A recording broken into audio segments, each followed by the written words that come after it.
चलिए दोस्तों, आज मैं पहली बार आपके सामने साइंस के महत्वपूर्ण ऑब्जेक्टिव प्रश्नों का संग्रह लेकर आया हूँ, जो कि परीक्षा की दृष्टि से बहुत ही महत्वपूर्ण है। तो दोस्तों, आते हैं पहले क्वेश्चन पे। पहला क्वेश्चन कहता है कि लेंसों में मुख्य फोकस की संख्या कितनी होती है। तो लेंसों में मुख्य फोकस की संख्या 2 होती है। दूसरा क्वेश्चन कहता है डायप्टर उस लेंस की क्षमता होती है जिसकी फोकस दूरी कितनी होती है, 1 मीटर होती है। तीसरा क्वेश्चन कहता है किसी लेंस में बाहर की ओर उभरे दो गोलीय पृष्ठ हो तो इसे कहते हैं उत्तल लेंस।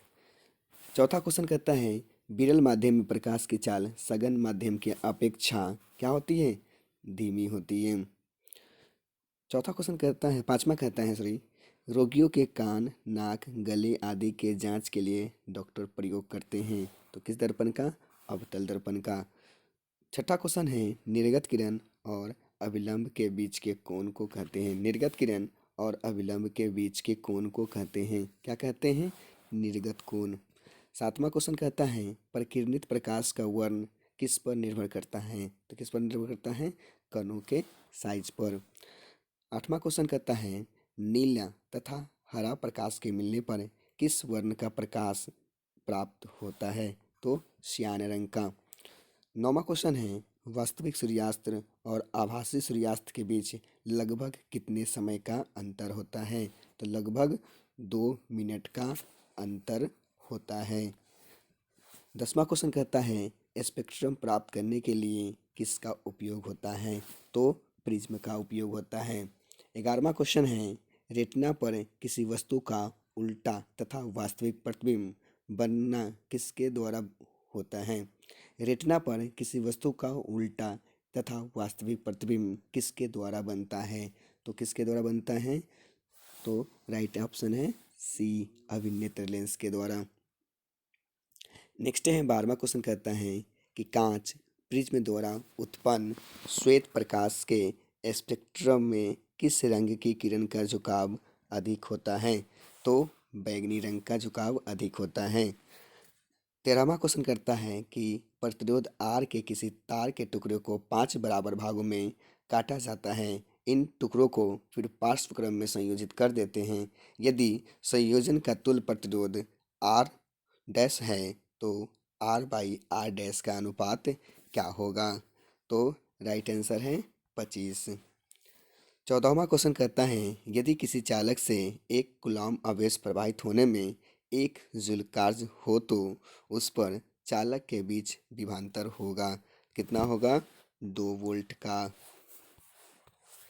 15वां क्वेश्चन कहता है कि 15 वाट का विद्युत बल्ब 250 से 100 वाट का विद्युत बल्ब 250 वोल्ट के विद्युत मेन से जोड़ा जाता है तो बल्ब से प्रवाहित धारा का मान है, तो बल्ब से प्रवाहित धारा का मान क्या हो जाएगा, तो ऑप्शन बी 0.4 एम्पियर।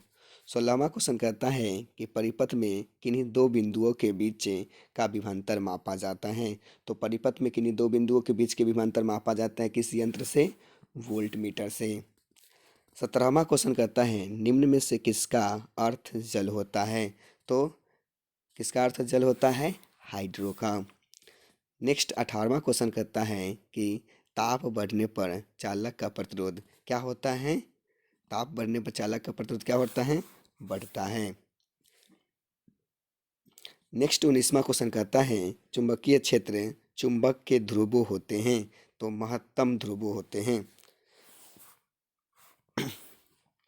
20वां क्वेश्चन कहता है कि अगर लंबवत धारा ऊपर से नीचे बहती है तो क्षेत्र रेखाओं की दिशा क्या होगी, तो क्षेत्र रेखाओं की दिशा क्या होगी, घड़ी के सुई के घूमने की दिशा में होगी, ऑप्शन बी।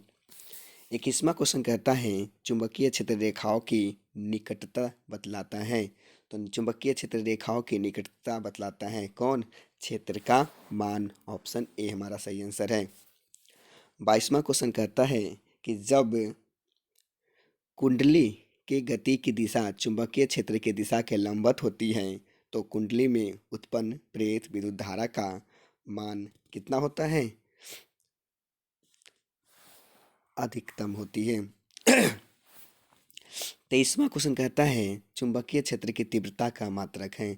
तो चुंबकीय क्षेत्र की तीव्रता का मात्रक ऑस्टेड और टेस्ला दोनों होते हैं। तो इसका राइट आंसर क्या हो जाएगा? Option C. चलिए 23वां क्वेश्चन पे आते हैं। 23वां क्वेश्चन कहता है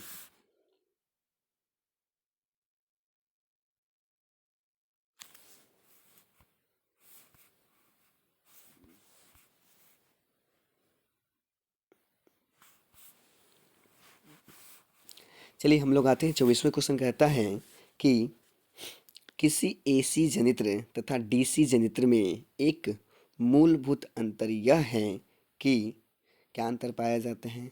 ऑप्शन कहता है कि एसी जनित्र में विद्युत चुंबक होते हैं जबकि डीसी जनित्र में विद्युत अस्थायी चुंबक होते हैं। दूसरा ऑप्शन कहता है डीसी जनित्र उच्च वोल्टता को उत्पन्न करता है। तीसरा ऑप्शन कहता है एसी जनित्र उच्च वोल्टता को उत्पन्न करता है। और चौथा ऑप्शन कहता है कि एसी जनित्र में सर्पी विलय होते हैं जबकि डीसी एस जनित्र में दीर्घ पार्श्व परिवर्तक होते हैं। तो इसका राइट आंसर ऑप्शन डी ही होगा। 25वां क्वेश्चन कहता है सौर स्थिरांक का मान लगभग कितना है? तो सौर स्थिरांक का मान लगभग कितना है? 1.4 किलो हॉर्स प्रति मीटर स्क्वायर। 26वां क्वेश्चन है कि निम्न में से उत्तम ऊर्जा स्रोत कौन है? तो कौन है? बायोमास।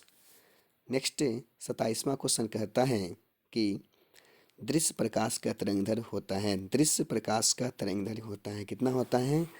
ऑप्शन इसका राइट आंसर है ऑप्शन सी 400 nm से 700 nm तक।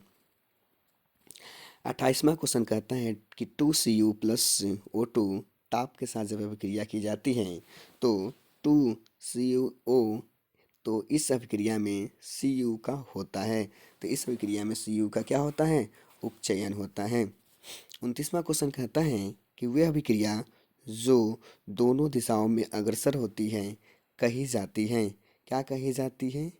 वे अभिक्रियाएं जो दोनों दिशाओं में अग्रसर होती हैं कही जाती हैं। क्या कही जाती हैं? उत्क्रमणीय कही जाती हैं। 30वां क्वेश्चन कहता है कि चूना से दीवारों पर सफेदी करने पर बिना बुझा चूना वायुमंडलीय CO2 से अभिक्रिया कर एक ठोस चमकदार पदार्थ बनाता है तो दीवार को चमकदार और मजबूत रखता है वह है क्या? Calcium carbonate. तो चलो दोस्तों आज इस वीडियो में तो सिर्फ 30 तक ही हम लोग चलते हैं। अगले दिन हम 30 से लेके 80 तक चलेंगे। अगर आपको ये वीडियो अच्छा लगा तो कृपया इस चैनल को लाइक और सब्सक्राइब ज़रूर करें।